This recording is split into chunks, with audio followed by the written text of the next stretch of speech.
Good evening, ladies and gentlemen. Thank you for tuning in to my second YouTube video. Today what we're going to do is we're going to investigate the IPC of a Intel Skylake processor. This particular model is at the other end of the spectrum. It is a Core i5-6400 CPU at 2.7 gigahertz. This represents the value segment. I believe this processor was about $182 on Newegg. And what we're going to do is we're going to load up the Ryzen graphic that AMD provided to us after their New Horizon event, and we're going to run it through Blender, and we are going to measure the IPC of that benchmark. And then what we're going to do is we're going to take that information and plug it into a spreadsheet, and we're going to try to extrapolate the core IPC of Zen. And this benchmark also serves a second purpose, which is to validate the results and the conclusions that we came to in our last benchmark. Now, if you recall from my previous video, we tried to extrapolate the IPC of Zen by using a dual CPU Xeon with 24 cores and 48 threads. The conclusion there was that the IPC of the Xeon was at 1.59 and that the extrapolated IPC of the AMD Ryzen processor was 2.2, and that's an IPC per core, not per processor, but that is per core. So I've got the render image ready to go. And one note I wanted to make: there was a little bit of confusion in the last video thanks to AMD's botched attempt at marketing. They initially provided a file that had the sample set for 200, and so there was a lot of confusion, a lot of questions as to whether or not the last benchmark was using the right file. It was, and just wanted to clear that up. We are also using the benchmark, the file that has 150 samples preset in this benchmark. So let's just jump right to it. I'm going to go ahead and press F12 and let it rip.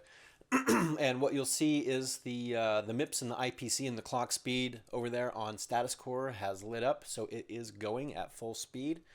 Now I've run this test before, so I can tell you it's going to take about 2 minutes to render this image. It's a little bit longer. It's actually quite a bit slower than the Xeon from the last test, but hey, I mean, that's expected. That Xeon did have 24 cores and 48 threads. Here we've only got 4 cores and 4 threads. So the poor little Skylake is doing the best that it can to render this image. You can see that the IPC is averaging at about 1.46, the MIPS at about 4.3 billion instructions per second. The temperature is pretty in line with where it should be, and the clock speed is pretty well locked at 3.1 gigahertz. There's a little bit of a sampling error. You can see it says it's at 3093, but that should be at 3.1 gigahertz. And we'll just wait for that image to complete. One thing you'll probably notice as we let this go is that the IPC and the MIPS tends to decline, or it tends to decay over the life of the benchmark. And I don't know why this is. I think it just has to do with the changing complexity and mix of instructions as we get to the outer edge of the image. And you saw the same thing in the previous benchmark as well with the Xeon processors. So what we're going to do is we're going to take 3 different samples from this benchmark. I'm going to pause the video at the beginning of the benchmark, and then I'm going to pause the video about halfway through the benchmark, and then there towards the end. And I'm going to take down the IPC from each one of those frames. I'm going to put it into a spreadsheet, just like we did on the last video, and then we're going to use that information to work our way backwards to calculate the IPC of Zen. And what we are looking for is confirmation. In other words, the math that we perform in this benchmark using basically a completely different system and configuration should produce the same results. Now, it is important to note that the results probably will be a little bit different. We're using statistical data sampling, which means that there is going to be a margin of error of a small percentage, and that's fine. We're not trying to get exact numbers here, even if we could. That's very difficult to do. So we're just going to try to get in the ballpark, and I think we can do that. So I'm going to go ahead and pause the video now, and I'm going to come back with a spreadsheet in just a moment. All right, everybody, I'm back. I've gone ahead and prepared that spreadsheet.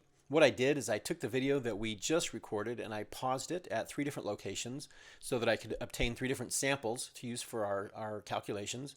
The first sample was recorded at the beginning of the benchmark, the second sample at the middle of the benchmark, and the third sample towards the end.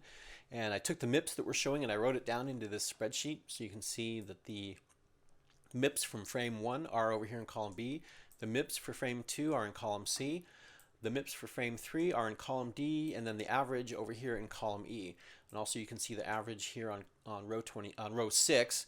And over in this corner is our average instructions per second per core. So you can see we have 4.1 billion instructions per second per core, and across all 4 cores that gives you a total of 16.7 billion instructions. So what we're going to do is we're going to use this information to calculate or extrapolate the IPC of Zen. And this test also serves another purpose, which is to provide confirmation, to give us that validation that we're looking for by having 2 different tests produce the same result. And these are wildly different computers. If you recall the last video, we had 24 cores and 48 threads, thanks to the Xeon 2695 version 2. It was an Ivy Bridge generation Xeon. And what we're looking at here is a Core i5 6400. This has 4 cores and 4 threads, and it is a Skylake CPU. This is basically Intel's latest and greatest, although Kaby Lake is right around the corner. And by the way, I hope to get my hands on one of those real soon so I can do an IPC analysis of that processor. So subscribe to my channel if you want to get a follow-up on that one, and I'll do a direct comparison of Skylake and Kaby Lake. The CPUs should be identical at that point, and that should be interesting, I think, to most of you guys. Anyway, so if you recall, back to the calculation here, if you recall, from the last test that we did, we computed a grand total of 2.125 trillion. And what that number is, what that grand total number represents, is the total number of instructions, of x86 instructions that the benchmark executed in order to render that image. And so assuming that we did this correctly, and in order to validate our theory, we need to come up with the same results. So we're going to do that, and we're going to demonstrate how we did this. So basically what we do is we take the total MIPS, that would be the instructions per second, and we multiply it by time, and the time value that we use is how long it took to render this image. As you can see, well, maybe you can't, it's such a small number, I'll tell you, it's just 2 minutes, 8 seconds, 0.83.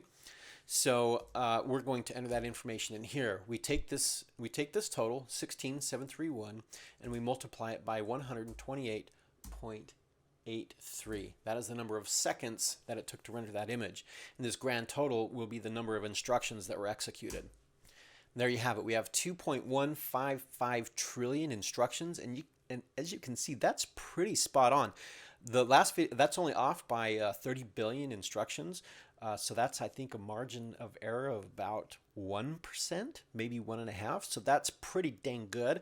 And basically what that tells us, without even going into the rest of the calculations here, is that the calculations we did in our previous benchmark, in our previous demonstration, did in fact produce the same, or extrapolate the same value for the IPC that we are expecting to see on this one. So the way that we do this, we work backwards. We take that 2.1 billion grand total, and we divide it by the number of seconds that it took for the AMD processor to render that same image. If you recall from our previous video, we said that was 35.1. So what we do is we take this number and we divide by 35.1, and that gives us the total Ryzen MIPS of 61 billion instructions per second.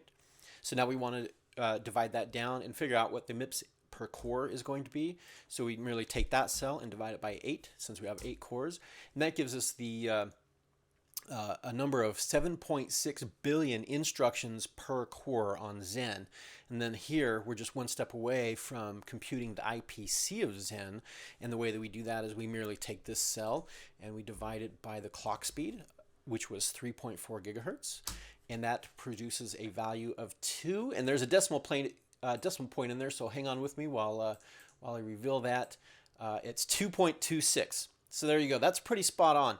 If you recall from our last video, we extrapolated the IPC of Zen to be 2.2. And on this video here, we came up with basically the same value. It's just a little bit different. So we're looking at a 1 or a 2% sampling error.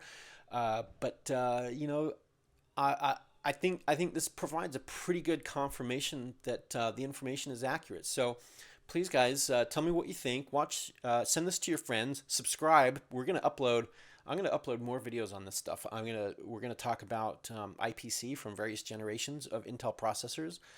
I've got a Nalahem, I've got a Westmere. We've got some Sandy Bridge Xeons, some Ivy Bridge laptops with some Core i7s in there. What I don't have is I don't have a Broadwell E, so that's probably not going to make it into the comparison. But what I'd like to do is just kind of show you the IPC from all of those generations of processors. And you know, I even have a Core 2 quad sitting in the garage. I might pull that baby out and just see kind of what it did. And I think it'd be just entertaining to see what the true advancements have been from all those processor generations. And the great thing about using Statuscore to pull that information out is that it actually filters out any differences that you get from turbo boost, right? And that's one of the things that you don't see in some of the benchmarks that you see on the gaming sites and the hardware sites, is it doesn't account for the differences in turbo boost. And so if you have one processor that shows an 8% IPC improvement over another processor, well, we don't actually know that for a fact because we don't know how much the processor was turboing during that benchmark and how that was affecting the IPC. Statuscore filters that out because what Statuscore does is it counts only the actual clock cycles that the processor was not sleeping or it was not in halt. And as you can see here, as it's updating in real time and we're not doing anything on the PC, the computer is only running at 52 megahertz. I mean, it is in crazy sleep mode right now. So we can do that with IPC in Statuscore. Anyway, yeah, so like I said, subscribe, share it with your friends, watch for more. Thanks for tuning in. Goodbye.